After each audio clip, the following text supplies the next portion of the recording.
ስሜ ዋሲ አባቡ እባላለሁ። ቀበሌ አርሲ መንፈሳዊት ወረዳ ቡሬ እጂ ባለም ላይ ዋሲ እና ልጄ ናት። በወቅቱ ያው ወደ ፋኖነት ተቀላቅላለች። በልጅቱ ተመታች ተባለ። ሬሳዋን ያው ከፍነው ሸፍነው አመጡልኝ እና ከዚያ ያው ተመታች ተባለ። በሸራሸብለው አመጡልን።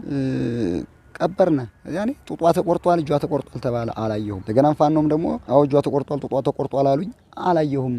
ህመሸ ነው እንደዚያ እኔ ትቆረጥ አትቆረጥ ያመጣችኋት ምን አንተ ናችሁ የሸፈን ተከፈና ያመጣችሁ እና ስለዚህ ያላየኋት ምን ያሉኝ። አሁንም ቢሆን ይቆረጥ አይቆረጥ ያየሁት ነገር የለኝም። አው ላስወጣት ለምኛለሁ፣ አስለምኛታለሁ። በቄስ በኩል መለክሴም አስለምኛት ነበር፣ እምቢ አለችኝ። ተመታሽ የሚባለው ውጊያ ላይ አይደለም። አጋጣሚ ተቀምጣሳል ይሁን ቲክቶክ እያይሽ ተቀምጣሳል ነው የተመታሽ ነው የተባለ የተሰማው የሰማው እንጂ እኔ ባይኔ አላየሁም። እንግዲህ ተመከላካዮች ጋር እንዴት እንደምትደዋወል እያወራች ነበር። ምን እንደሚለው ሲያዩኝ ራሱ ብዙ ቀን ያሳልፈውኛ ብለኛለች። ምን ማለት ነው? እኔማ ውጭ ነው እንጂ ከውጭ ለውጭ ነው። እኔም ቀና አላወራትም እኮ ዛሬ ስትሞት ያቆረቆረች እንጂ ቀና አላወራትም። ካልወጣሽ አንድ ብቻ ናት። ለምኜዋለሁ። 18 ዓመቷ ነው። ለምኛታለሁ። ቄስ መለኩሴ ሂጄ ነው የምላችሁ።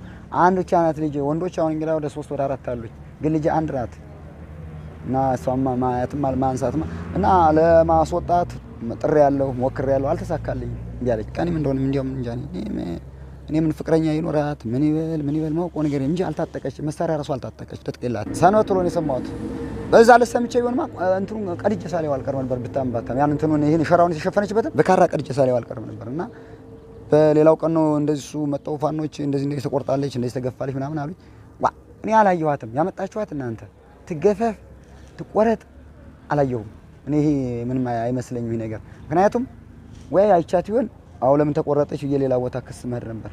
ብትሞት አንድ ሰው ተይዞ መከላከያ ሆነ ምን ተይዞ ወደ ህግ መቅረብ አለበት። ለምን ትቆረጣለች ጡጧስ ለምን አላግባብ ትሆናለች ብዬ በመፈልገው በመታስተምችለው ድረስ እጄ መክሰስ ይችል ነበር። ስለዚህ አላየኋትም።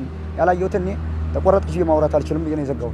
እኔ ያው የመከላከያ አባል ዳር ድንበር ሲጠብቅ ሀገር ሲጠብቅ ነው ማውቅ። እኔ ጡጥ ሲቆርጥ ይቆርጣል ሲባል ሰምቼ አላውቅም። እኔ ብቻ እንደዚህ ሲባል ምንት አልወሰድም አላማንም። ሌላ ነገር የለም። ያው መከላከያ ሰራዊት ሀገር መጠበቅና ዳር ድንበር መጠበቅ እንጂ በየቦታው በሾህ በጋሬጣ እየሮጠ መጠበቅ ካልሆነ በቀር እኔ ጡጥ ሲቆርጥ ሰምቼም አላውቅም። አሁን ቢሆን በዚህ ላይ ምንት አይኖረኝም። ሸኳ አንድ ጓደኛ ልቅሶዬ ማስተዛዘን ቆይቼ በኋላ ሊቀብሩ አሳል ሊደርስ ነው ማለት እንደምን እና እኔ እንኳን ለምንድን ነው ይበል ያው እንትን ብላለች እንዳልሆነ ሆናለች ማደር አይቻልም ተተልብናለች ምናምን ተብሎ ነው ተባለው። እኔ እንኳን ለምን በሰራውት ቤት ያባቷ ይሰፍ ይታለ እዚያ ለምን አታድርም በመለበሳ ማደራችልም እንዳልሆነ ሆናለች ምናምን አሉ። እንግዲህ ምንም በጥይት የተመታሰው ምናልባት ሌላ ነገር ሆናባቸው ነው ብዬ የሚለው ብለው ተጠራጠሩ። ይሄ ነው ሌላ ነገር ሲያመጡንም ራሱንም አይዟችሁ ቀስ ብላችሁ አጋጣሚ እንኳን እኛ ብንገጥም እንኳን እዚህ እንትን ላይ ሲገጥሙ ክሉ እናንተ ፍንጣሪ መታችሁ እንኳን መከላከያ መታቸው እንጂ ፋኖ መታቸው አትባሉ ማውቆ ቢመቷቸው እንኳን ስለዚህ ብለው ተንከባከቡ ነው ያመጡን። ምንም ያደርጉን ነገር የላቸው። አሁን ያው ስሜታዊ ነበሩ በወቅቱ። ለቅሶ ላይ ነው አጋጣሚ ለቅሶ ላይ ነው። እንዴት ነው እቺ ልጅ ያሟሟቷ ለምንድን ነው እንዴት ነው እንዴት ታያለህ ምናምን ባል ነገር ተባልሁኝ። አሁን የመሳሪያ ባይኖረኝ ምን የራሱ ኩላ ገባ ወጣለሁ እያለሁ ፋኖች እንዴት ነው ይሄን ነገር እንዴት ነው ምናምን ብለው ሲጠይቁኝ ምን ይመስላል ምናምን አሉኝ። እኔ ካሁን በኋላ ከልጅ ሞት መወደው ነገር የለኝምና ኩላ መሳሪያ ባይኖር ኩላ ልጅ ወጣለሁ ብያን ተናገርኩ። በቃ ስሜታዊ ሆን በዚያን ሰዓት በወቅቱ ስሜታዊ ነበር። በቃ በዚያ በልቅሶ ቆየው። ከልቅሶ በኋላ አልቅሶ ካለቀ በኋላ እንደዚያ ብለው ሲጠይቁኝ በቃ በስሜታዊ እኔ ወጣለሁ ነገ ጀምሬ ወጣለሁ ኩላ መሳሪያ ባይኖር ኩላ ልጅ ወጣለሁ። ለምንድን ነው ልጅ ሞታን ቤት መስራት አልፈልግም ብያን እንግዲህ ተናገርኩ። ከገና ከልቅሶ በፊት ልቅሶ በሳምንቱ ላይ ተለቀሰ፣ በሞተሽ በሳምንቱ ነው የተለቀሰ እና ከልቅሶ በፊት ነው ጠይቀውኝ ነበር እና ሲጠይቁኝ በዚያን ሰዓት እኔ አላውቅም አላየኋትም። ትቆረጥ ትገፈፍ አላየኋት። ተሸብላኔ መጣች ተሸብላኔ ተቀበረች። እኔ የታየኋት ብዬ ለመንግስት የምናገረው ነገር ማለት ነው። ለመንግስት ላይ ይሄን ነገር በድርድር ወይም በሰላም ቢፈታ ጦርነት አስከፊነት አለው። ሁለተኛም ደግሞ እንደገና ዛሬ ስንት አርሰን መለወጥ ስንችል እኛ ማዳበሪያ የሚገባል እንደዚህ ድረስ ነበር።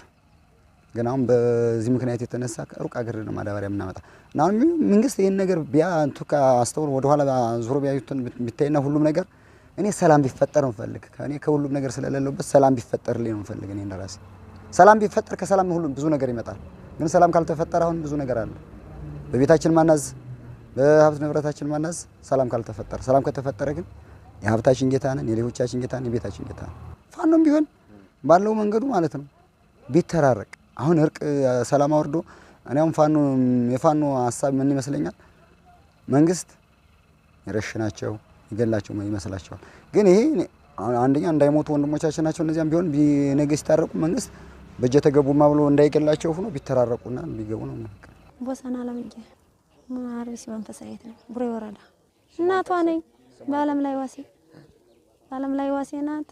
ሞች ተባለ እየጮኸድኩኝ መጣች። በሸራ ተሸብላለችኝ ቀበርናት። ግን በነጋው እየመጣ ጡጧን ተቆርጣለች፣ እጇ ተፍቋል፣ አንገቷ ተቆርጧ ሲሉኝ አልሰማም፣ ግን አላምንም። ግን እንደዚህ ያሉ አበባሱ ከዚህ በላይ ምንም የለኝም። አረ ለመናት